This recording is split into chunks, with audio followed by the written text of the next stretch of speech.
Yep, okay. So we got the right rear panel off. This wasn't too bad. I mean, it takes a little while, a few steps and screws and things, but there's no real hidden screws or anything, so it's really pretty easy, and I'll link to the instructions that we use to get that off. And so then for the panel over the tailgate, which wasn't in those instructions, you basically just pop it off. There's these retaining clips where you just kind of pull gently in each spot. The only exception is there is a screw under the latch, and then to get the latch off, I'm not sure if this is the right way or not, but I just used a big pair of pliers and pulled it off. It looks like it's just a friction fit over this little nub. So once I did that, then the panel kind of slid up and over.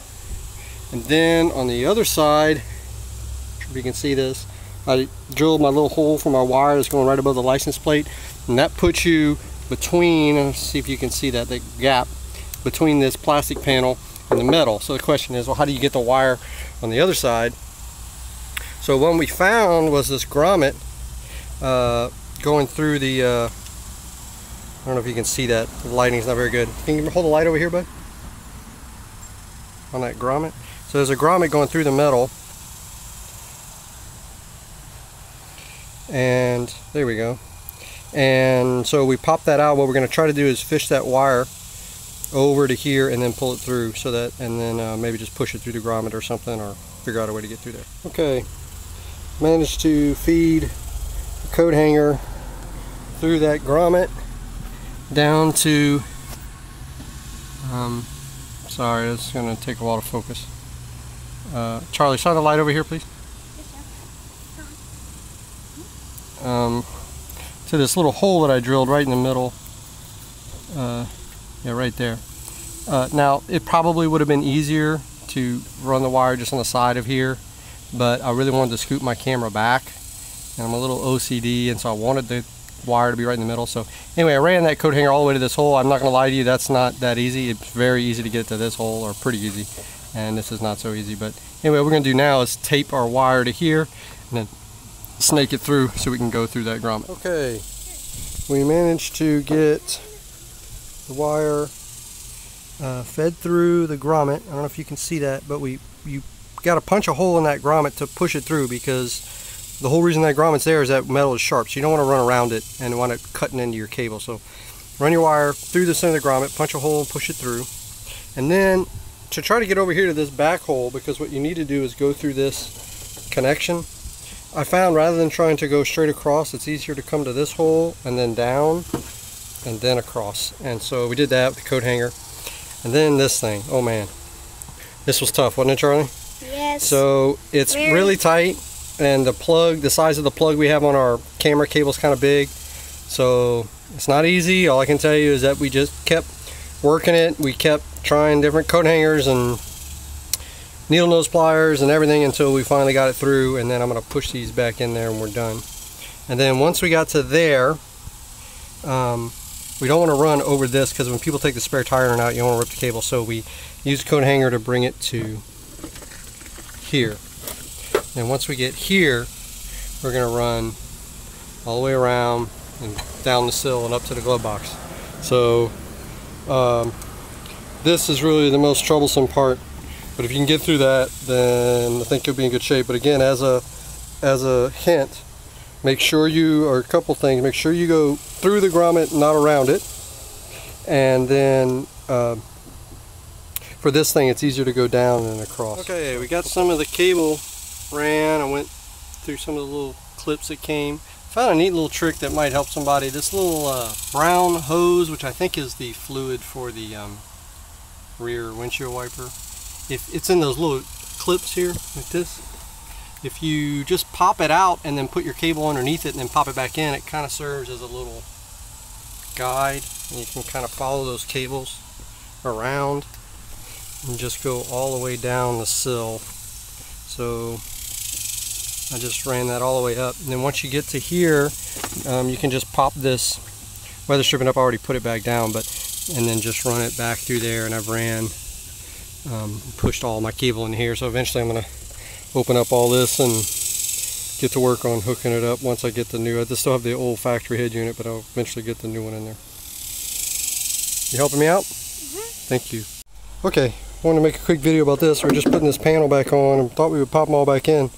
I didn't realize, you know, some of the clips came out with the panel and some of them stayed in the bottom. So I think what we're going to have to do is pop them all out and put everything into the panel first. So I just wanted to share that with someone else that might be doing this. Hi. Alright, I got the backup camera installed. Doesn't look too bad. It looks kind of hidden. But you know, this camera, this is the Pioneer backup camera. This is the Pioneer ND-BC6. This camera mounts with like a strong adhesive. Golly, focus, come on. And so I used it, but I mean, the engineer in me, that's just killing me. I really want to put a screw or something. There are some tiny little holes on the side over here. I really wish this camera app would focus for me. I don't know how to make it focus. Wait, Dad? Hang on, bud.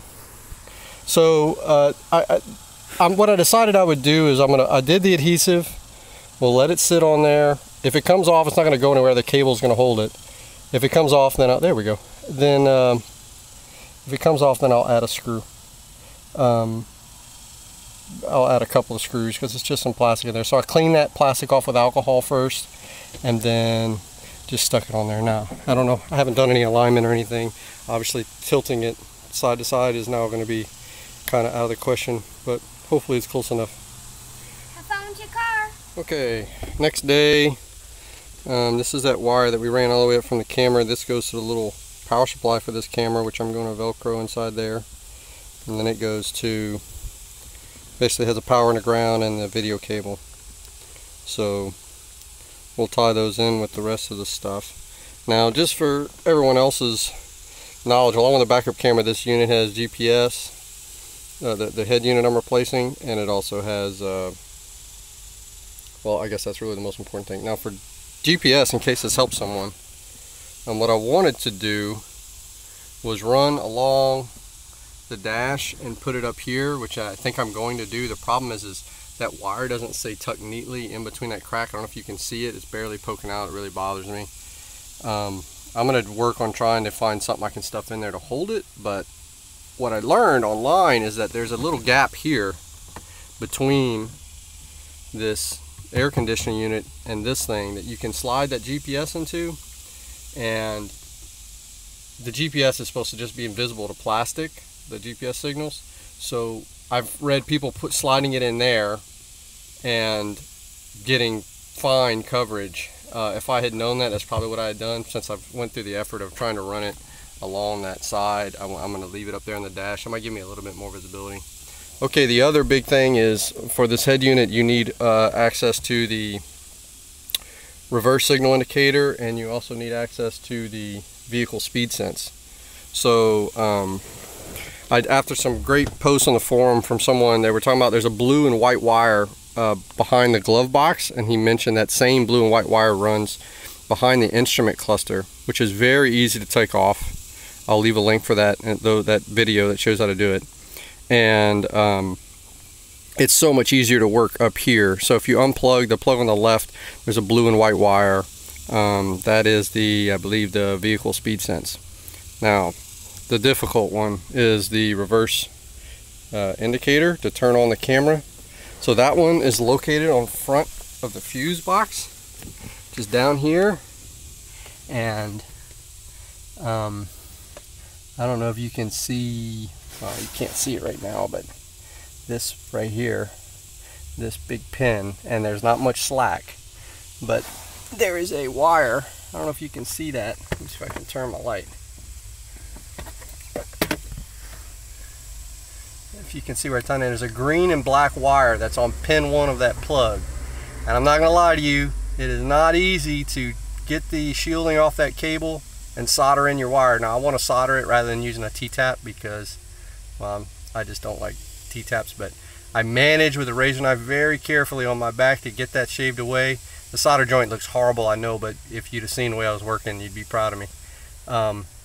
So even though that solder joint is not the way I'd like, it's better than nothing. It's way better than a T-tap, and so we'll get that covered with electrical tape.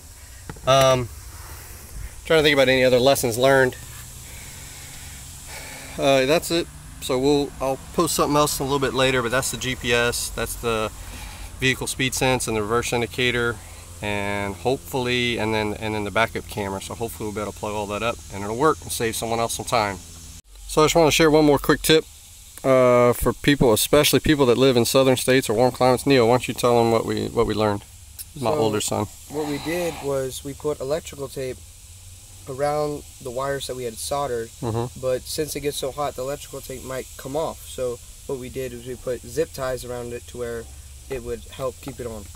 That's right. So yeah, a lot of times electrical tape, especially in high heat that we have down here in Texas and Louisiana and Florida, and well, actually it doesn't even have to be a southern state. The doors closed and the sun hitting it inside of these cars can get quite hot, as you know anyway. That adhesive on the electrical tape is not that great, and so if you put these zip ties around both sides of the joint and make them tight, that'll just give you some extra protection to make sure that you don't get a short in the future. Okay, just wanted to show off the final install. I can see when I go into reverse, I get the camera input like I wanted. Those guidelines are not calibrated yet, so I think I'm gonna have to go maybe measure and draw some sidewalk chalk behind there and try to figure out, I don't know what distance red and green is supposed to be, but I guess as long as I know what they are, maybe that'll work. Another thing that I did, I'm not sure if I mentioned this in a previous video or not, but this is my mic install location. So apologies if I'm repeating myself, but I need to vacuum up, so I just drilled a little hole that you can't really see back there for that wire. And then I bought this off Amazon for about 15 bucks. It gives me an aux input and a USB, which are both on the back of this radio, but I didn't want wires hanging down or so I just ran the USB and the auxiliary from here to the back of the radio, so I can either charge my phone there, or if you've got a phone that's compatible, you can use that for all kind of things. In fact, if I had got the newest unit, the 7100 or 6100 series, the ones that just come out this year, that actually has Android Auto in it, and you'd be able to plug in the USB there to your Android phone for the newer Android phones, and actually have full Android Auto up on the thing, which is pretty awesome. I opted not to do it just because I have a feeling that I'm not going to want to plug my phone in every time I get in the car, and even when I do, there's the potential that we go out camping a lot and I might not have data, so I just opted for a built-in nav system in the last year's model. So anyway, I wanted to pass on this little thing. I mean, I mounted this under the dash, but you could also drill a hole and surface mount this, you know, somewhere, so if you didn't want this extra little thing here. But anyway, it turned out pretty good. I'm happy with it, and hopefully this helps some other folks.